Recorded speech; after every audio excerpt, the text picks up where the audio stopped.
नमस्ते, आदाब, स्वागत है आप सभी का दी हॉरर फाइल्स में। दोस्तों, एक बार फिर से आपकी ये दोस्त लेकर हाजिर है आप सभी के लिए एक रोचक कहानी। दोस्तों, आज की कहानी का टाइटल है मौत के बाद। आज भाद्रपद माह की कृष्ण एकादशी है। ऐसी मान्यता है कि इस एकादशी वाले दिन अगर किसी के प्राण निकल जाए तो उसे स्वर्ग मिलता है। सभी के अपने मत और विचार है। किसी आलसी के लिए स्वर्ग में कोई काम नहीं, किसी व्याभिचारी के लिए स्वर्ग भोग और विलास से भरा हुआ है, सन्यासी के लिए वहाँ एकांत भजन की व्यवस्था है और भोजन की कोई चिंता नहीं। एक सज्जन के लिए वहाँ सभी के हाथों में बड़ी चम्मच लगी है। वहाँ कोई खुद खाना नहीं खा सकता, सभी एक दूसरे को खिलाते हैं। इन सभी में से स्वर्ग को जाकर किसी ने नहीं देखा, और अगर देखने गया भी तो वापस लौटकर नहीं बता सका कि वहाँ क्या क्या था।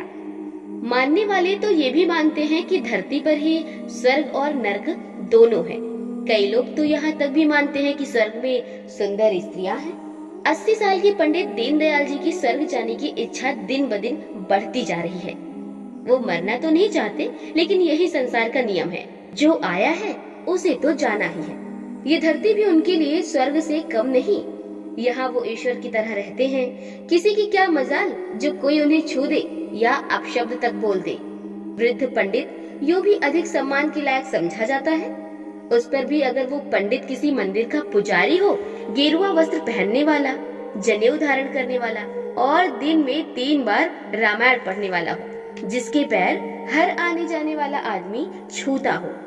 वो राजशंकर भी, जिसने एमएलए का इलेक्शन लड़ा था। वो गब्बर भी, जिसके नाम से 4 गांव थर-थर कांपते हैं। कल्लू का लड़का मुकेश भी, जो IAS की परीक्षा में बैठता है। महाविद्यालय के प्रिंसिपल भी, जिनके हाथों से ना जाने कितने बच्चे पढ़ लिख कर ऊंचे सरकारी पदों पर पहुंच चुके हैं। अगर उसे अपने ईश्वर होने का भ्रम ना हो तो किसी हो, पूरी दुनिया उनके पैर छूने के लिए लालायित रहती है। आशीर्वाद और तरक्की किसको नहीं चाहिए। रात का समय है। मंदिर के ऊपर लगा छत्र लहरा रहा है। जोरों की हवा चल रही है।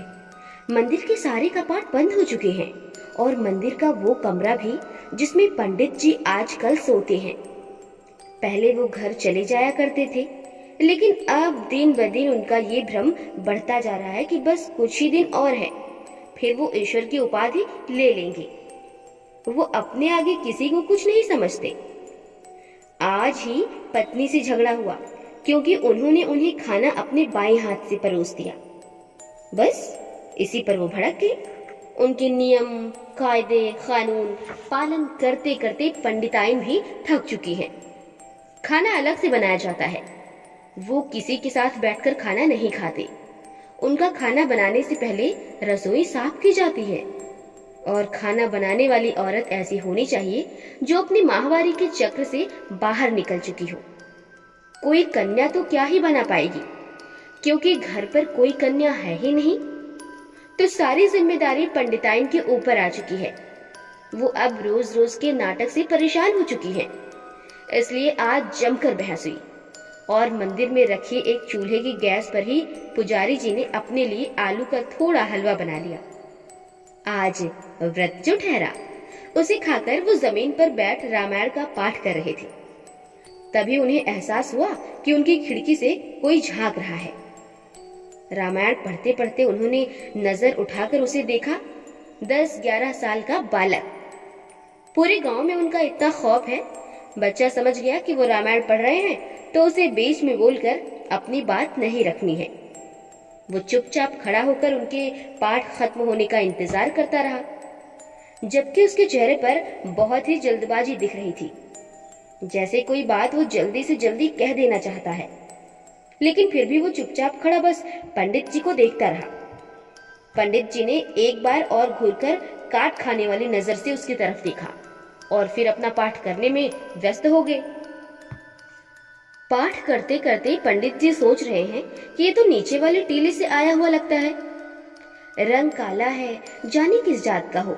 क्या माँ बाप ने इतना भी नहीं सिखाया कि खिड़की को दोनों हाथों से नहीं पकड़ना है? और ये सोचकर ही उन्होंने अपने मन में एक बार इस बात की क्षमा मांग ली। हरे राम, घोर कलयुग, जाने कौन जात है, और इसी खिड़की को वो भी दिन में 10 बार पकड़ते हैं। गंगा जल छिड़क कर उसे शुद्ध करना होगा। अगर दुनिया में गंगा जल ना होता तो जाने कितनी ही चीजें अशुद्ध रह जाती जो कभी शुद्ध ना हो पाती। लगभग 5 मिनट में उन्होंने अपना पाठ संपन्न किया। उन्हें लगता था कि लड़का तो अब तक भाग गया होगा, लेकिन वो जब उठे तो उन्होंने देखा कि लड़का अभी भी खिड़की पर खड़ा है। उन्होंने बच्चे को फटकारते हुए कहा, क्यों बे छोकरे, क्यों खड़ा है यहाँ? लड़के ने अपने दोनों हाथ जोड़ते हुए अपने संस्कारों का परिचय दिया। प्रणाम पंडित जी, बाबा बहुत बीमार हैं। दादी कहती हैं पंडित जी को बुला लाओ, गंगा जल डाल देंगी। इतना कहना था कि पंडित जी को अपने बड़े होने का एहसास दोबारा हो गया।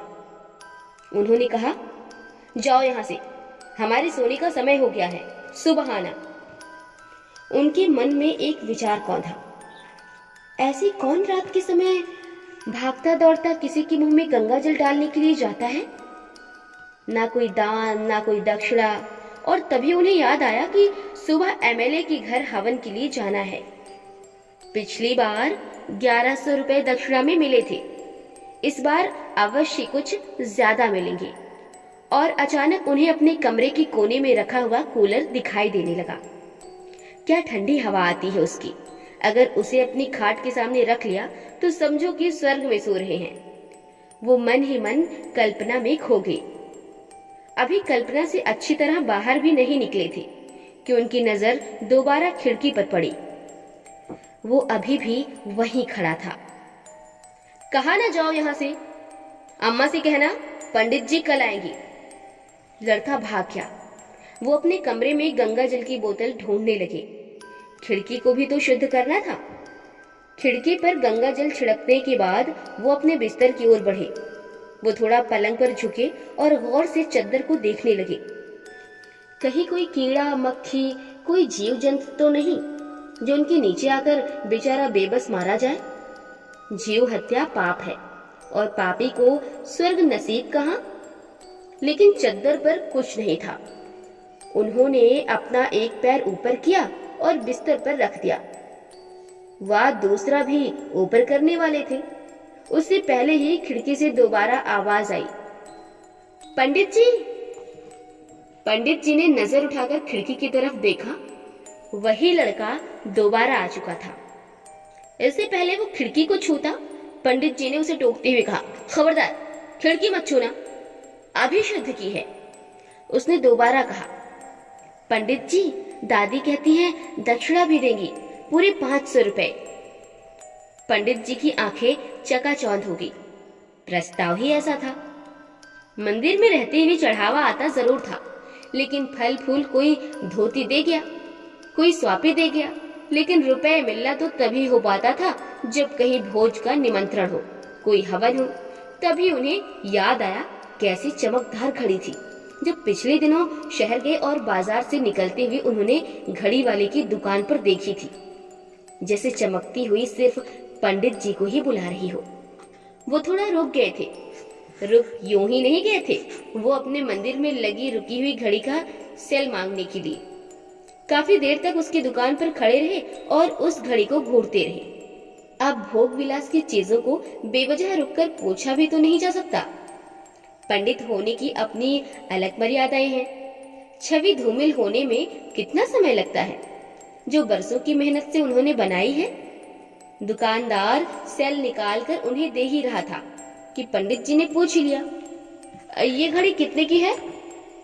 पूरे 500 की है पंडित जी। पंडित जी ने खिड़की के बाहर खड़े लड़के से कहा, रुको, अभी आता हूं, वहीं खड़े रहना। उन्होंने दरवाजे के पीछे टंगा हुआ अपना कुर्ता उतारा और वही लटका हुआ अपना थैला अपने कंधे पर डाल लिया। उन्होंने थैले से गंगा जल की बोतल निकाल कर देखी। उसमें बहुत कम गंगा जल बचा था। पास रखी पड़ी। दोस्तों, इस वीडियो में ये कहानी यहीं तक। अभी और भी कहानी आगे है। देखिए कि पंडित जी को स्वर्ग मिलता है या नहीं, या फिर वो उस नीच जाति के बच्चे के बाबा के मुंह में गंगा जल डालने जाते हैं या नहीं। ये जानने के लिए आप नेक्स्ट पार्ट जरूर देखिएगा। नेक्स्ट पार्ट आने के पहले आप इस वीडियो को पूरा देखिए, अच्छे से सुनिए और कहानी को समझिए।